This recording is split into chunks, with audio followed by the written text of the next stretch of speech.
संत तुकाराम महाराज गाता अभंग 909। आशा ते करवी ते बुद्धीचा तो लोप, संदेह ते पाप कैसे नोहे। आशा ते करवी ते बुद्धीचा तो लोप, संदेह ते पाप कैसे नोहे। आपुला आपण करावा विचार, प्रसन्न ते सार मन गाहे। आपुला आपण करावा विचार, प्रसन्न ते सार मन गाहे। नावे रूपे अंगे लाविला विंटाळ, होते ते निर्मळ शुद्ध बुद्ध। नावे रूपे अंगे लाविला विंटाळ, होते ते निर्मळ शुद्ध बुद्ध। आंधळ्याशी न हे देखण्याची चाली, चाले ऐसी बोली तुका म्हणे। आंधळ्याची न हे देखण्याची चाली, चाले ऐसी बोली तुका बोले।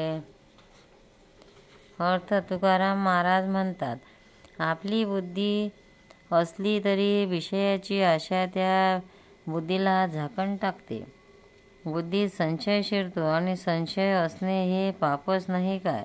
म्हणून आपला आपण विचार करावा, मन आत्मस्थितीत लावावे। मन प्रसन्न ठेवणे हे सार आहे, याला मनसाक्षी आहे।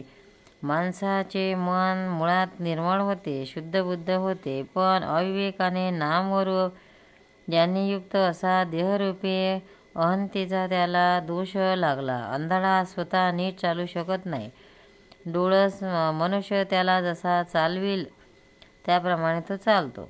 तसेच योग्य मार्गदर्शन संत हे अज्ञ लोकांना करतात। संत तुकाराम महाराज गाता अभंग 910। जड आता नाव रूप माझे पाप गाठीचे, जड आता नाव रूप माझे पाप गाठीचे।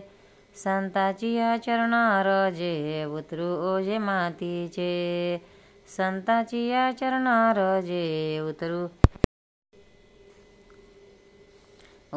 ओझे मातीचे।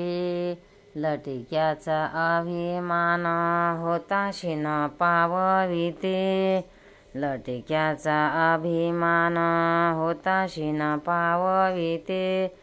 तुका म्हणे अरूपीचे सुख साचे निलावे, तुका म्हणे अरूपीचे सुख साचे निनावे। जड आता नाव रूप माझे पाप गाठीचे, संताची या चरणार जे उतरी ओझे मातीचे। अर्थ महाराज म्हणतात, माझे नाव जडो, रूपही जडो आणि त्यामुळे लागलेले पापही जडो। मी जडदेहाला मी म्हटले की ती मातीच तिचाच अभिमान धरला। संतांना शरण जाऊन ते मातीचे ओझे उतरून टाकूया। ब्रह्मगोष्टीचा व देहाचा अभिमान माणसाला फार दुःखदायक होतो। खरे सुख नामरूपारहित आत्म्याच्या स्थानीच आहे। पंढरीनाथ भगवान की जय, तुकाराम महाराज की जय। भक्तांनो, व्हिडिओ आवडल्यास व्हिडिओला लाईक करा, शेअर करा, सबस्क्राईब करा, तसेच बाजूला असलेल्या बेलवर क्लिक करा, म्हणजे याच्यापुढील सर्व व्हिडिओ तुम्हाला सर्वात आधी मिळत जातील। जय श्री कृष्ण।